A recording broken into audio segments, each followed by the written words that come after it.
Hello friends, आज हम करेंगे हिंदी का चैप्टर 12 संसार पुस्तक है। तो देखिए, इसमें संसार पुस्तक है नाम क्यों रखा है ये देखिए। उसके लिए आपको पहले चैप्टर रीड करना होगा, नहीं तो जब मैं आपको समझाऊंगी क्या ना कि ना इसका नाम संसार पुस्तक है क्यों रखा तो आपको समझ नहीं आएगा। तो इसलिए आपको पहले चैप्टर रीड करना पड़ेगा। तो देखिए, जब तुम मेरे साथ रहती हो तो अक्सर मुझसे बहुत सी बातें पूछा करती हो और मैं उनका जवाब देने की कोशिश करता हूँ, लेकिन अब जब तुम मसूरी में हो और मैं इलाहाबाद में, मतलब जवाहरलाल नेहरू है ना, उन्होंने ये लिखा है। अब जो जवाहरलाल नेहरू है, उनकी जो पोती थी ना, वो उनसे बहुत ज़्यादा सवाल किया करती थी और वो उनके जवाब देते थे। हम दोनों उस तरह बातचीत नहीं कर सकते, इसलिए मैंने इरादा किया है कि कभी कभी तुम्हें इस दुनिया की और इन छोटे बड़े देशों की जो इस दुनिया में है छोटी छोटी कथाएं लिखा करूं। तुमने हिंदुस्तान और इंग्लैंड का कुछ हाल इतिहास में पढ़ा है, लेकिन इंग्लैंड केवल एक छोटा सा टापू है और हिंदुस्तान जो एक बहुत बड़ा देश है, फिर भी दुनिया का एक छोटा सा हिस्सा है। अगर तुम्हें इस दुनिया का कुछ हाल जानने का शौक है तो तुम्हें सब देशों का और उन सब जातियों का जो इसमें बसी हुई है ध्यान रखना पड़ेगा। केवल उस एक छोटे से देश के नहीं जिसमें तुम पैदा हुई हो।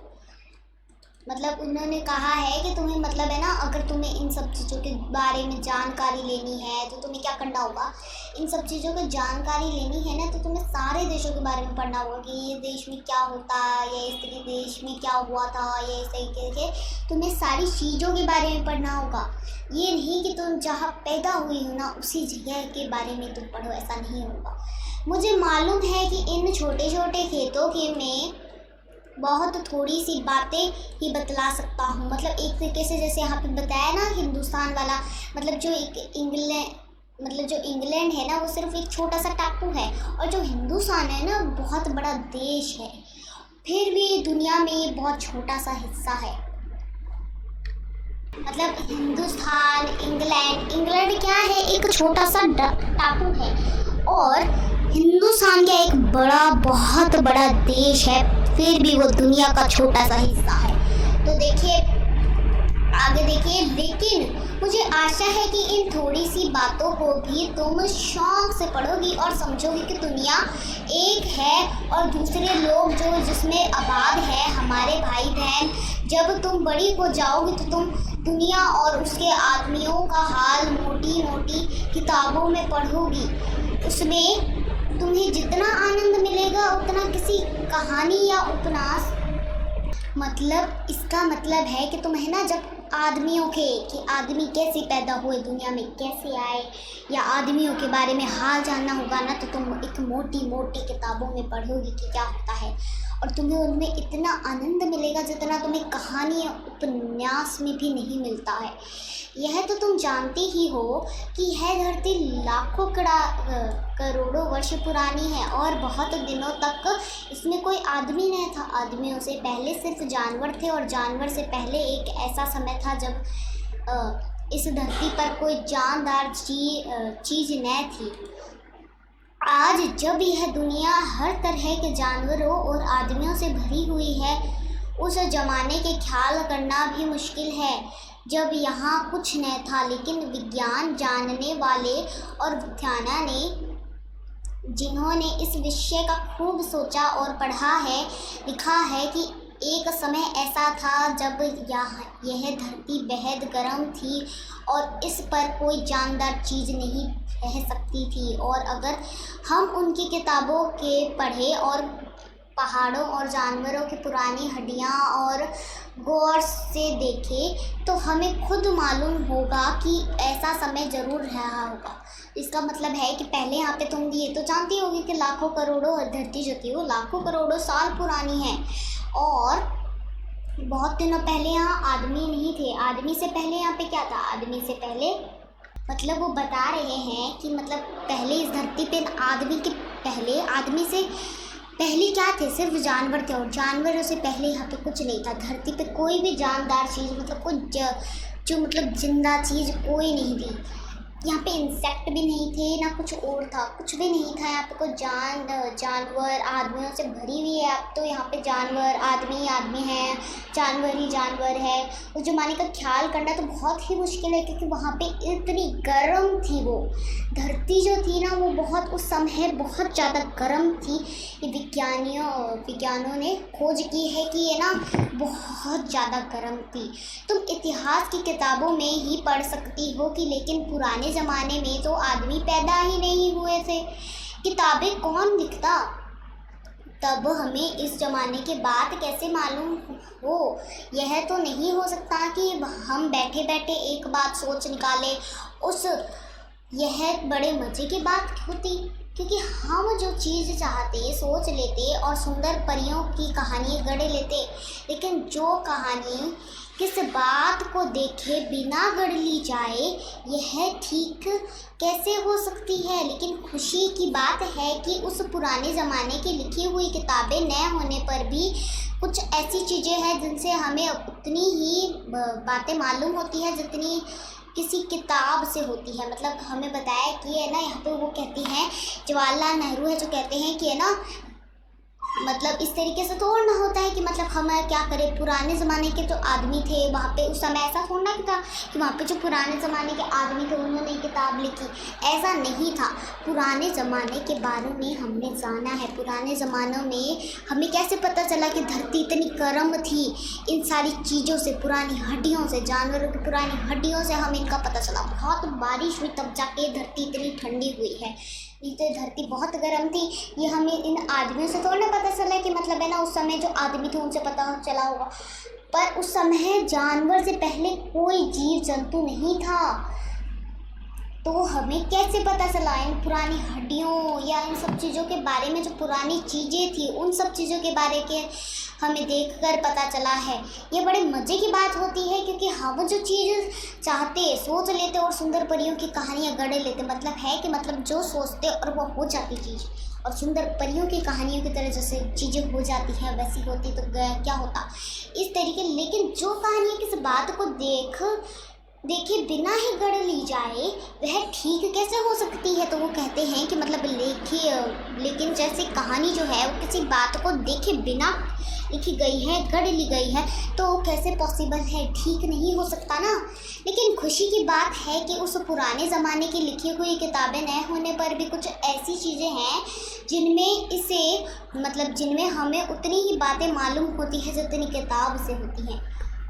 जैसे क्या बोलते हैं, जैसे कितनी ही मालूम होती है जितनी हमें किताब से, जैसे इतनी हम पढ़ते हैं मन लगाकर। जिस सब्जेक्ट में आपको इंटरेस्ट है और उस सब्जेक्ट को आप मन लगाकर पढ़ते हैं तो आपको कितने अच्छे से समझ आता है। यह पहाड़, समुद्र, सितारे, नदियाँ, जंगल, जानवर को पुरानी हड्डियों और इसी तरह की और भी कितनी ही चीज़ें हैं जिनमें से हमें इस दुनिया का पुराना हाल मालूम हो सकता है। मगर हाल जानने का असली तरीका यह नहीं है कि हम केवल दूसरों की लिखी हुई किताबें पढ़ लें, बल्कि खुद संसार रूप पुस्तकों को पढ़ें।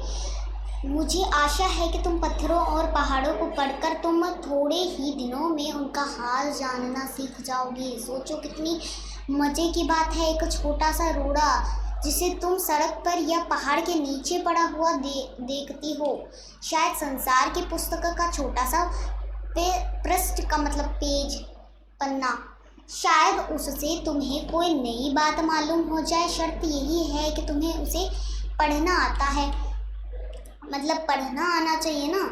मतलब वो कह रहे हैं कि पत्थर आप जानते हैं क्या होता है, जिससे हम सड़क पे बड़ा मिलते हैं या पुल पे बड़ा मिलते हैं, उसे देखते हैं। तो वैसे ही वो कह रहे हैं कि उन पत्थरों से भी आपको छोटी छोटी बातें मालूम हो सकती है अगर हम उनको जानना चाहे तो, उनको अगर पढ़ना चाहे तो उनसे भी हमें इतनी चीज़ें मालूम हो सकती है, जैसे पहाड़, समुंदर, सितारे, नदियाँ, जंगल, जानवरों की पुरानी हड्डियाँ, इन सब चीज़ों से भी हमें कितनी चीज़ें मालूम हुई है। इस तरीके से अगर एक छोटा सा इस पत्थर से भी हमें कितनी चीज़ें मालूम हो सकती है, इससे भी हमें कहानी पता चल सकती है। अब वो बताना सिखा रहे हैं वो। कोई जवान उर्दू, हिंदी या अंग्रेजी सीखने के लिए तुम्हें उसके अक्षर सीखने होते हैं। इसी तरह पहले तुम्हें प्रकृति के अक्षर पढ़ने पड़ेंगे, तभी तुम उसकी कहानियाँ उसके पत्थर और चट्टानों की किताबों से पढ़ सकोगी। शायद अभी भी तुम उसे थोड़ा थोड़ा पढ़ना जानती हो। जब तुम कोई छोटा सा गोल चमकीला रोड़ा देखती हो तो क्या वह तुम्हें कुछ नहीं बतलाता? यह कैसा गोल, चिकना और चमकता हो गया, और उसके खुरदरे किनारे या कोने क्या हुआ उन्हें?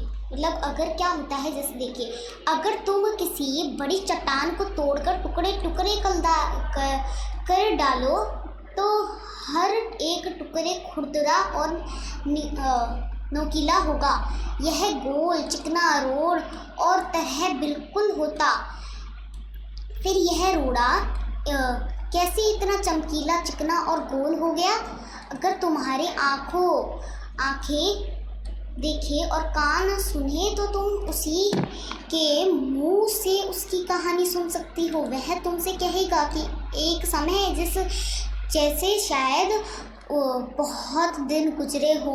मतलब वो अगर तुम्हें उन चीज़ों को पढ़ना आ जाए ना, तुम्हारे कान खुले हो, तुम्हें उनको देखना आए, उनको पढ़ना आए, तो तुम क्या क्या पढ़ सकती हो उनसे तुम उसकी कहानी सुन सकते हो। उसी के मुंह से तुम उसी के मुंह से तुम उसकी कहानी सुन सकती हो। पत्थर की कहानी पत्थर के मुंह से सुन सकती हो। कैसे हो गए, मतलब उसके किनारे बिल्कुल गोल कैसे हो गया, ये बताया है उन्होंने कि मतलब अब वहाँ पूरी कहानी है, उसकी कहानी सुन सकती हो। वह तुमसे कहेगा कि एक समय जिसे शायद बहुत दिन गुजरे हो, वह भी एक चट्टान का टुकड़ा था।